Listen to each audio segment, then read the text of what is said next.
Welcome to WCG Talks Trials, the podcast where we dive deep into the world of clinical research, sharing the latest trends, insights, and best practices from experts across the industry.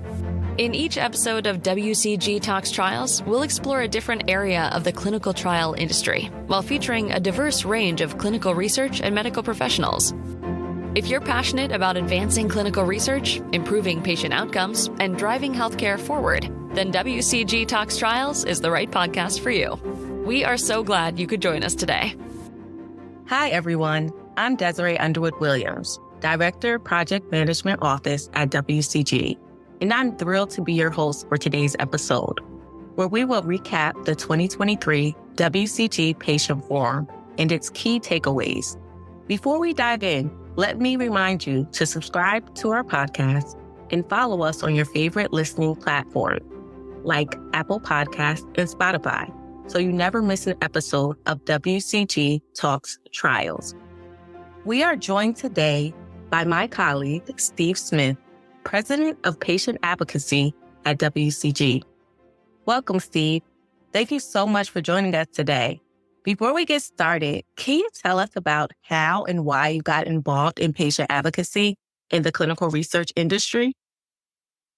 Yes, and thank you for having me, Desiree. It's really a pleasure to be interviewed by you, who does so much to support all of these things that we're about to talk about.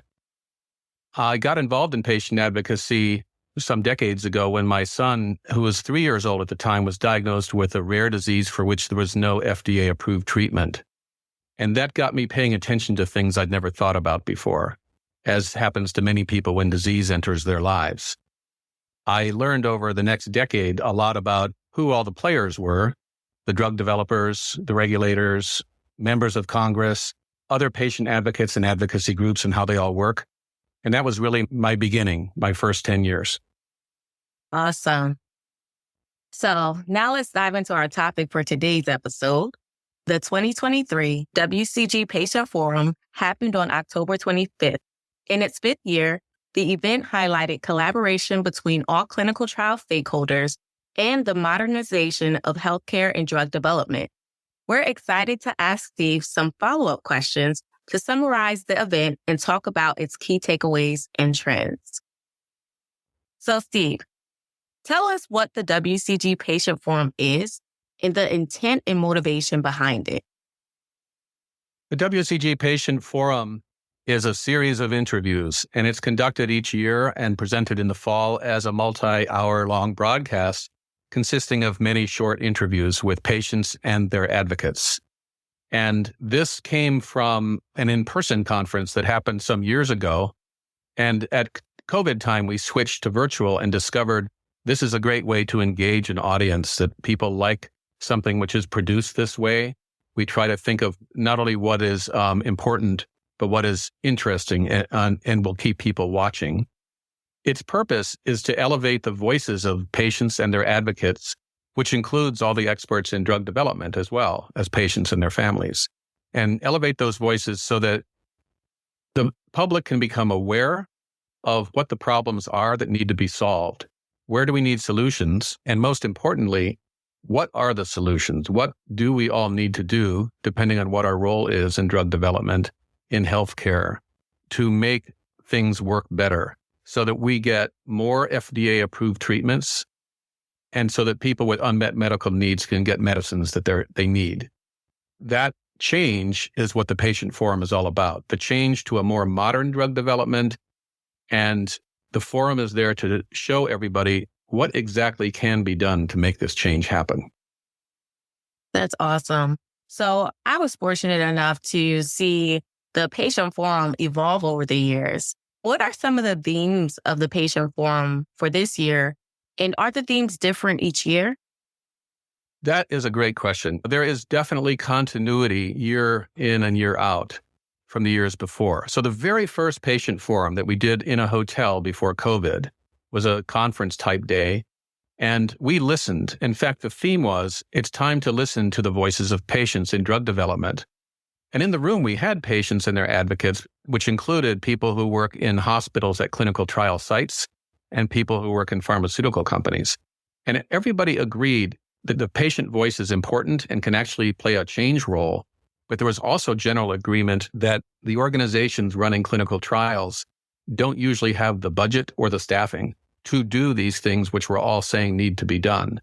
At the same time, they're saying in hospitals or pharmaceutical companies, we need to listen to the voice of patients.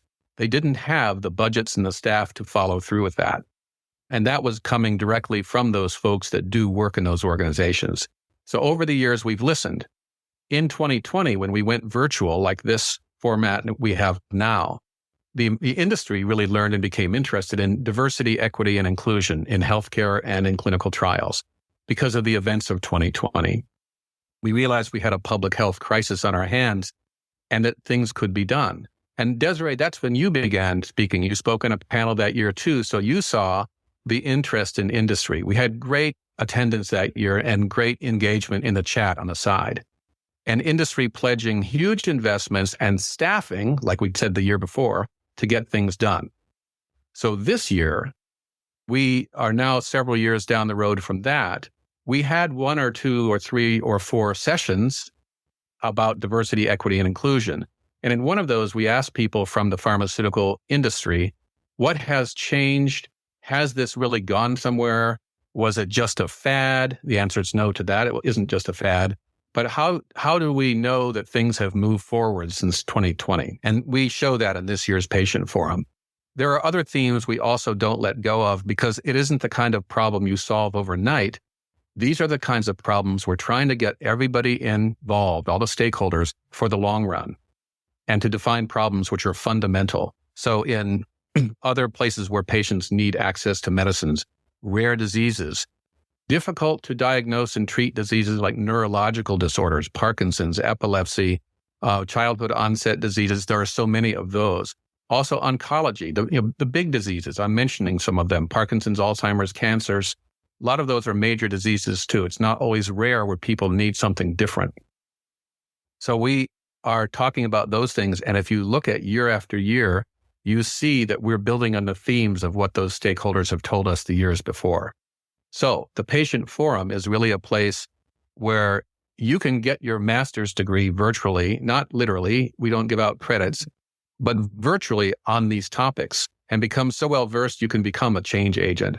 And you can see history being foretold because if you look back a few years, you see us talking about themes that became major themes in drug development since then, as we predicted. And the reason we predict that in the patient forum is we're talking to people, all the stakeholders across the spectrum who are literally working at the frontier of drug development.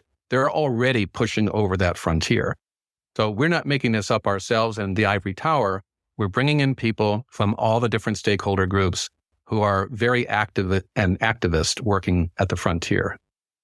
Awesome. I love what you said. You can get your master's degree basically in patient advocacy by joining the patient forum. It seems that the topics really run the gamut. They touch on different aspects in clinical trials where, the voice of the patient should be heard or where we're elevating certain topics on rare disease, et cetera. So how do you select the speakers and who are the speakers for this year's patient forum? All of the speakers are people who are either living with disease or they're advocates, which includes their family members. They're sometimes called caregivers. And also people in the industry. I'm talking about the drug development industry and other healthcare professionals, often who work at clinical trial sites. Those are all advocates for patients.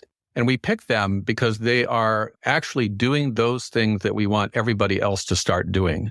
So we pick people who talk about how do you diversify clinical trial enrollment to include more minority community members, that we develop drugs that are appropriate for those different kinds of people, because people are different in the way they respond to drugs. The industry now accepts we need to diversify that. The FDA has a new law that they're required to follow, so that they will require sponsors to submit diversity action plans. So we picked this year people who are already working on that successfully in all these different aspects. They know what goes into a diversity action plan that will be acceptable to the FDA. They know what happens to structure inside a pharmaceutical company with budget and staff and actions to make that happen. We also pick people who do work in minority communities in inner cities, for example. We even have the city of Chicago featured, which was one of the hardest hit during the COVID epidemic in a most unfair and unequitable way. So she talks about working in minority communities. So we pick people to speak this year, as we do every year, who are actually making the change happen so that others can look at that, listen to it and say, that's what I should be doing. Great. So kind of to highlight some of what you just spoke on. So you brought in Dr. Charlotte Owens and Lachelle Robinson to speak on the advancement of DEI in clinical trials. And as you know, Steve, DE&I is very close to my heart. But I love how they came in with more of an update on diversity because you had them on previously, I understand. And it's like, okay, well, how did we go from where we were to where we are now in DE&I? How does the Patient Forum help improve diversity, equity, and inclusion in healthcare and drug development from your perspective? Yeah, so it maps nicely to what Lachelle Robinson and Charlotte Owens, Dr. Owens said in that interview. And it goes along with what you said when you spoke back in 2020 about diversity in clinical trials during the Patient Forum, that it's important for people to talk and listen to each other and to do it across stakeholder groups, that everyone should be involved. And so what they spoke about brings an awareness, first of all, that we need to do something. And that was a couple of years ago. That was also last year when they spoke. Now they're saying the awareness is there in the pharmaceutical drug development industry. Where we are now is the companies beginning to figure out how to get their diversity action plans developed and then implemented. So they're actually able to recruit and to include different populations in their clinical research in a way that will be acceptable to the FDA. That means scientifically sound, as well as a way that works in communities.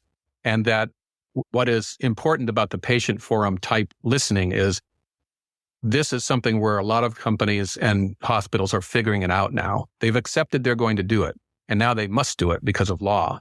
And so some will do it for competitive reasons because they realize others are way ahead of me in diversifying. I better get there or the FDA will keep delaying my trial. But a lot of organizations are doing it because they do believe in it now. So now where we're headed is standardization. A few years down the road, we will be able to say, now folks are not just trying to figure this out. A few years back, we were saying, hey, are people even aware of this?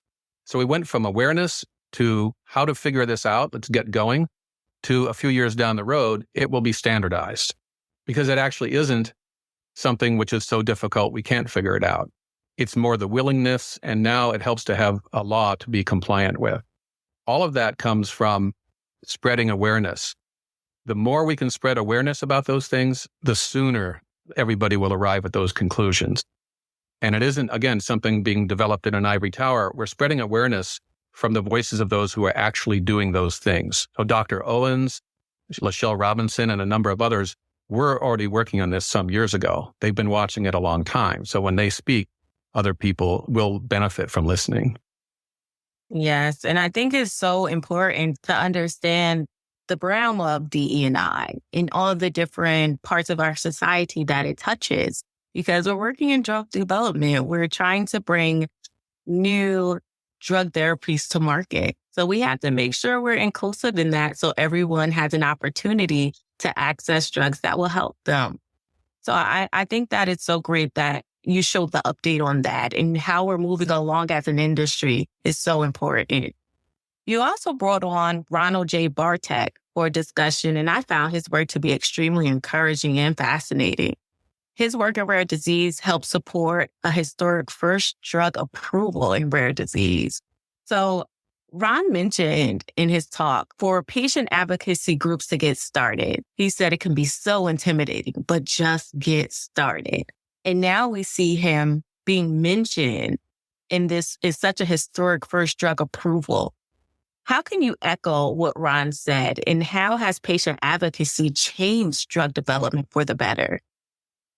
That's a really good question, and thanks for asking that, because it's one of the main intents of the Patient Forum is to show the evidence that patient advocacy does work to make the change. So Ron Bartek is the head of the Friedreich's ataxia Research Alliance. Friedreich's ataxia is a rare disease.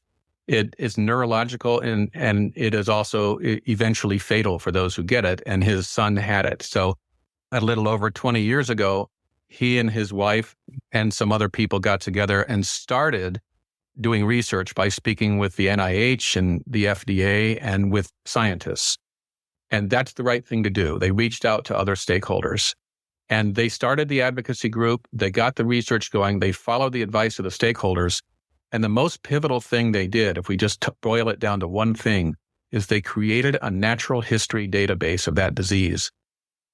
Over decades, the FDA officials who have willingly met with rare disease advocates have repeatedly said, you need to characterize your diseases better, everybody. We don't have the natural history of these different rare diseases.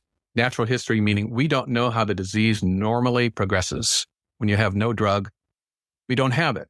We have that for more common diseases because so many people have those diseases and so many hundreds of millions of dollars constantly go into researching those diseases. So we know all about it, but we don't know the rare diseases. So when you finally get clinical trial results in a rare disease, you have nothing to compare it to.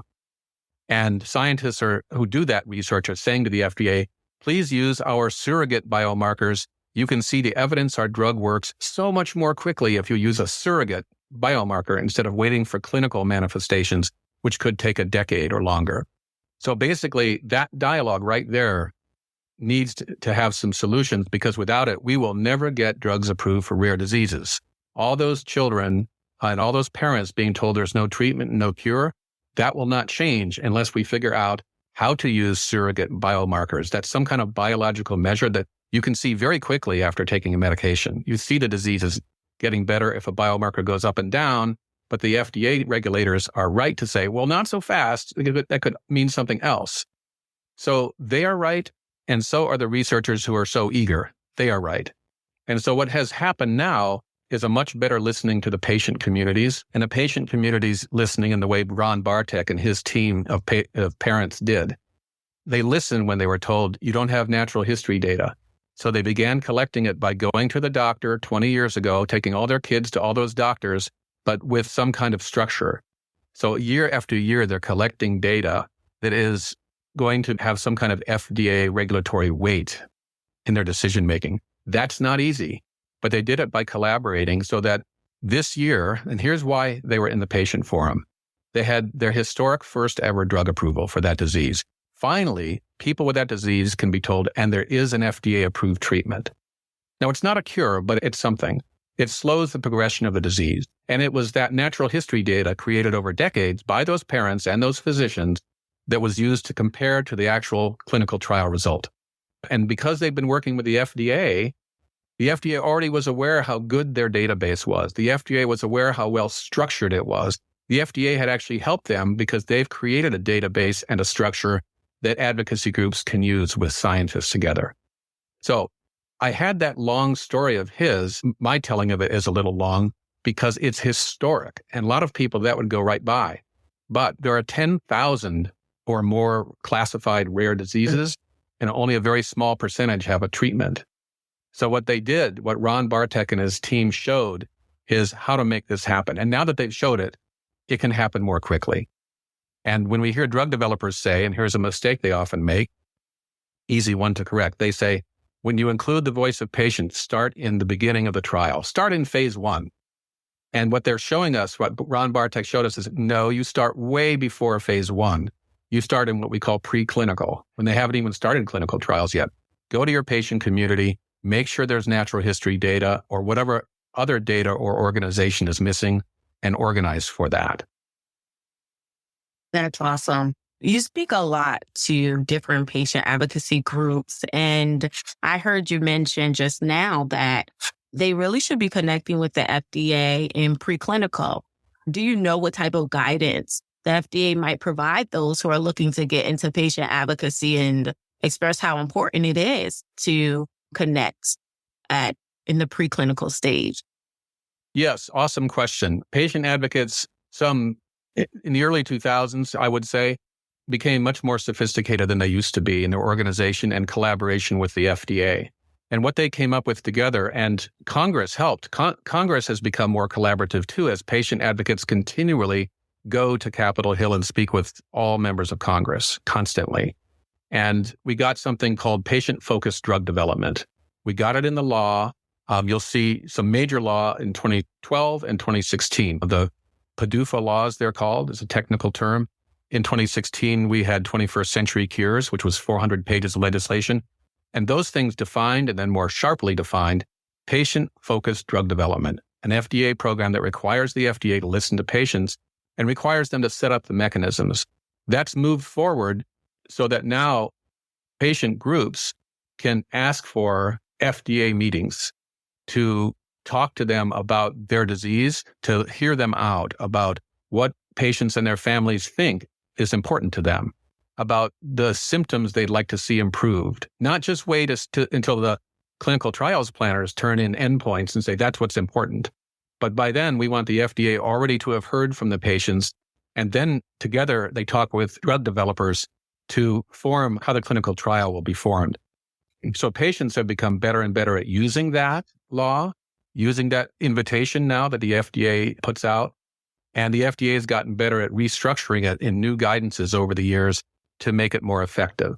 So in the patient forum that we're talking about now that just happened, Ron Bartek was one who talked about that, but so did the two women who run the Rett Syndrome Foundation.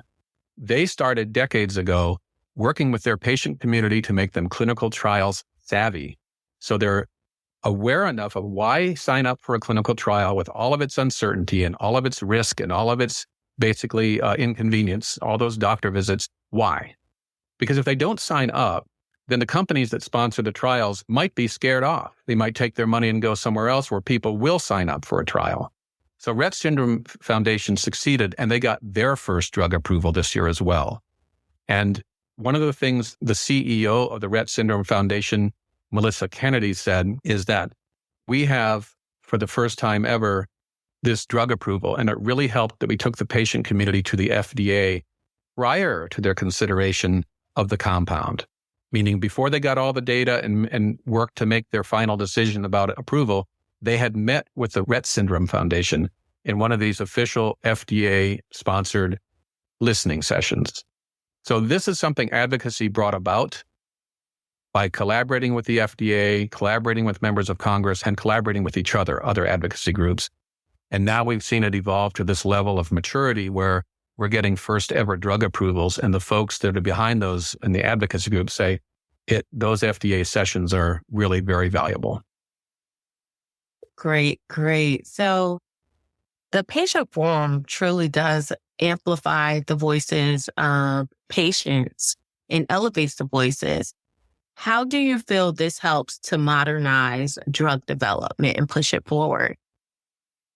So in several ways. First of all, those ways we talked about is one way. We see rare disease drug development. Those are the examples I just gave moving forward. In oncology, with precision medicine, we have a number of demonstrations where advocates speaking on this patient forum talk about the work they're doing to empower other patients to not only get the best treatment that's available, to learn what it is and access that treatment, but also to collaborate with the scientists and the drug developers. And specifically, they talk about things like, one of the speakers says, I learned what my biomarker was. Patients with cancer have different biological measures of that cancer, different biomarkers. And she learned that when you go to these advocacy groups, sometimes people actually are splitting out into breakout sessions around their biomarker, because that's what the scientists and the physicians are also doing. And so these advocates empower other advocates to do something which makes a difference. And by focusing on that way in that scientific manner, they're helping science, because it really does accelerate discovery when patients step forward and say, I'm here. Another way is diagnosis. The diagnostic odyssey is a long, costly, burdensome thing for people with rare and common diseases. If people know they have something wrong with them, but they don't know what. And so there are lots of advocates out there trying to encourage others to get diagnosed and try to figure out maybe there's a match for what you do have and what can be done. But unless we know what you have, we can't do something. So more newborn screening. There's excellent now genetic screening at newborn time, way beyond the heel prick test, but there's a lot of advocacy that needs to be done. As in our patient forum event, we had 14-year-old Nell Choi talk about that she goes to members of Congress and she says, I'm 14, my autoimmune disease hit me when I was 9. She said, we need people to have access to diagnosis and access to treatments.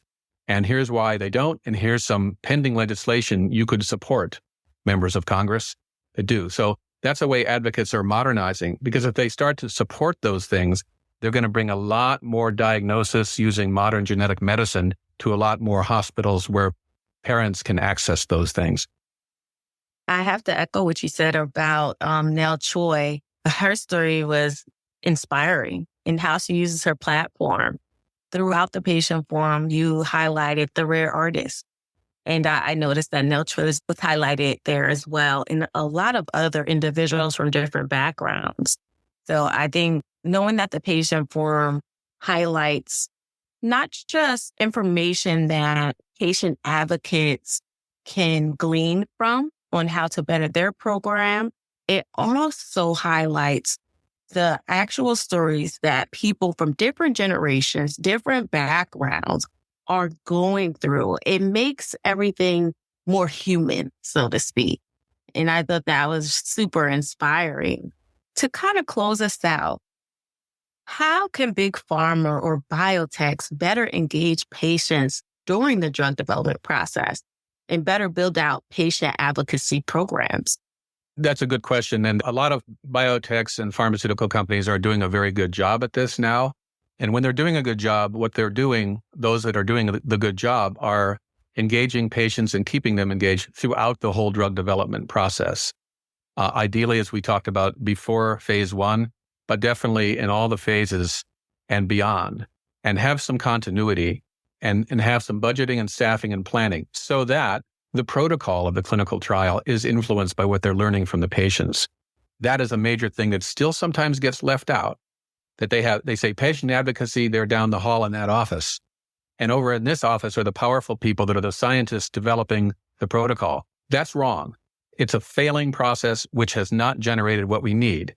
Even though the scientists are very brilliant, the patient advocacy people are brilliant, but there needs to be a very senior level person in those pharmaceutical companies who says, this must be so. There will be collaboration. The patient voice will be part of this, and we will design our trials based on what patients say. And now that the FDA has rolled out that red carpet to say, interact with us. They didn't used to say interact with us. The FDA didn't do that till advocates made that happen in the last 2 decades. Now pharma has the interaction, and they can definitely do that engagement of patients in a way that makes a difference. 100% agree. Well, I think we'll wrap it up here. Steve, thank you so much for joining us today. And let people know how they can access the patient forum. Yes, the patient forum, as we talked about, although it's this annual event that's several hours long, all of the episodes are on the patient forum website all of the time, all year long. So the public can go there and watch them episode by episode on demand, like Netflix. You can watch just the ones you're interested in, or you can watch the whole event sequentially. It's wcgclinical.com/patient-forum. Thank you so much to Steve Smith for joining us today for this episode of WCG Talks Trials. And thank you to our listeners for tuning in. Don't forget to check out the WCG Patient Forum for more information on the topics we discussed today. We hope you found this episode insightful and that you'll join us for future episodes of WCG Talks Trials. Bye for now. Thank you for joining us for this episode of WCG Talks Trials. Don't forget to subscribe to this podcast on your preferred listening platform as we continue to explore different areas of the clinical research industry. As always, we encourage you to join in the conversation. Feel free to reach out to us if you have any questions, comments, or suggestions for future topics you'd like to hear on the show by visiting us at wcgclinical.com/podcast. We're here to serve as a trusted resource as we work to improve lives and accelerate clinical research together.